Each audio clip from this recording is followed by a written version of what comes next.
Assalamualaikum warahmatullahi wabarakatuh. Wilujeng enjing kasadayana simkuring masihan informasi titi tengah-tengah kegiatan anjen. Sareng abdi Ananda Sakinah anu baris mawa 5 warta panganyarna. Warta nu kahijinya eta ayana demonstrasi di Nepal. Protes mimitina dipicu ku ngahalangan akses kana media sosial. Federasi Ngora atau Gen Z mimpin gelombang demonstrasi. Sanaos blokade dicabut dinten Senin 8 September sonten demo henteliren. Karusuhan lumangsung poe Salasa 8 September jeung ngaronjat kana kritik nyebar ka pamarentah Nepal. Kaasup tuduhan korupsi di kalangan elit politik. Kahayaan ngagedekeun nalika aparat polisi nembak pelor ka balarea. Amnesty International negeskeun yen amunisi langsung digunakeun dina ngendalikeun demonstrasi. Mautna demonstran sparkeun amarah di antara warga. Gelombang protes dituluykeun kalayan ngaduduk imah sajumlah pejabat luhur sareng gedung parlemen Nepal. Di tengah kayaan kritis, Perdana Menteri Khadga Prasad Sharma Oli ngumumkeun pengunduran diri dinten Salasa 8 September. Tapi lengkah ieu henteu tiasa nenangkeun amarah masyarakat. Militer teras dikerahkeun pikeun ngontrol kaayaan di Saprak Rebo 10 September. Jumlah maut tina demonstrasi ieu telenges sareng karusuhan di Nepal naik kana 50 hiji urang. Warta nu kadua, Satpam di kampus Universitas Kristen Krida Wacana atau UKRIDA, Grogol Jakarta Barat berinisial RB katabrak mobil anu diusir ku istri berinisial SM. Sabtu 13 September 2025, Komandan Satuan Keamanan Kampus UKRIDA Satpam Saryanto netelakeun kacilakaan eta lumangsung nalika SM ngajemput budakna di sakola UKRIDA. Supirna ngajemput budakna tuluy nenggel Satpam nu keur ngajaga lalu lintas di jero sakola UKRIDA. Jelas Saryanto dina laporana Salasa 16 September 2025. Balukar tina kajadian eta, RB ngalaman luka dina sukuna, sementara eta mobil SM ngalaman karuksakan di bagian hareup sanggeus nabrak RB jeung tihang.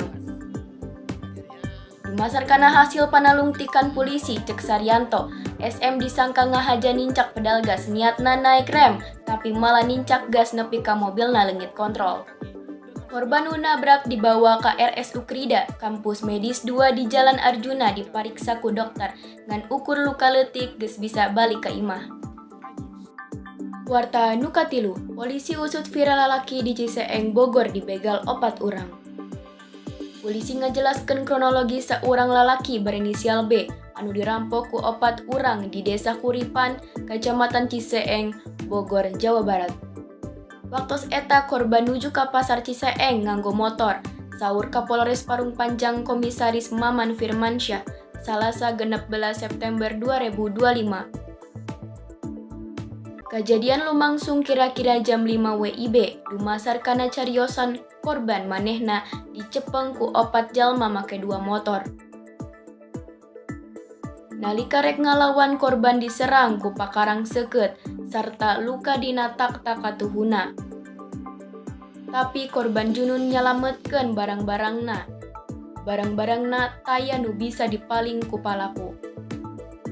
Sanggeus narima laporan anggota Polres Parung Babarengan jeung unit reserse kriminal langsung mariksa TKP. Warta nu kaopat, ayana demonstrasi di Bangladesh nu nyebabkeun hiji WNI maot. Dilaporkeun ku media lokal New Zone, Bangladesh 18 jalma maot akibat demo anu nyebabkeun kahuruan di hotel eta Senin 5 Agustus. Salah sahiji korban anu maot nyaeta warga negara Indonesia. Kahuruan ieu disebabkeun ku karusuhan. Warga negara Indonesia maot kalayan inisial DU, hotel ieu lokasina di Jashore, Bangladesh. DU maot alatan nyesep teuing haseup sabab hotel tempat almarhum cicing kahuruan di tengah karusuhan. DU nembe sumping ka Bangladesh dina 1 Agustus 2024 pikeun kunjungan bisnis saur Judha ka BBC News Indonesia. Gelombang demonstrasi di Bangladesh dimimitian dina 1 Juli saatos pangadilan ngabalikeun deui kuota pademelan anu nyeepkeun sapertilu tina sadaya jabatan PNS pikeun barudak pejuang anu milu dina gerakan kemerdekaan 1870 hiji. Tapi demo ngadadak jadi ganas sanggeus PMC Hasina mere komentar ngahina ka para demonstran. Warta anu kalima, AS cabut leuwih ti 6.000 visa palajar asing sabagian dituduh dukung terorisme jeung ilu demo Palestina. Kusabab dukungan pamarentah pikeun terorisme, Trump nargetkeun sajumlah mahasiswa anu nunjukkeun dukungan ka Palestina. Dina 6.000 visa palajar anu dicabut, Departemen Luar Negeri AS nyatakeun sakitar 4.000 dicabut sabab ngalanggar hukum. 200 nepi 300 visa sanesna oge dicabut kusabab terorisme anu dilakukeun dina INA 3B. Departemen Luar Negeri AS. INA 3B ngarujuk kana kode anu ngahartikeun aktivitas teroris. Sacara umum salaku tindakan anu ngabahayakeun kahirupan manusia atanapi ngalanggar hukum AS. Pejabat Departemen Luar Negeri AS oge marentahkeun pikeun nyaring palamar visa anu ngabela, ngabantosan, atanapi ngadukung lembaga tokoh anu ditunjuk salaku teroris asing.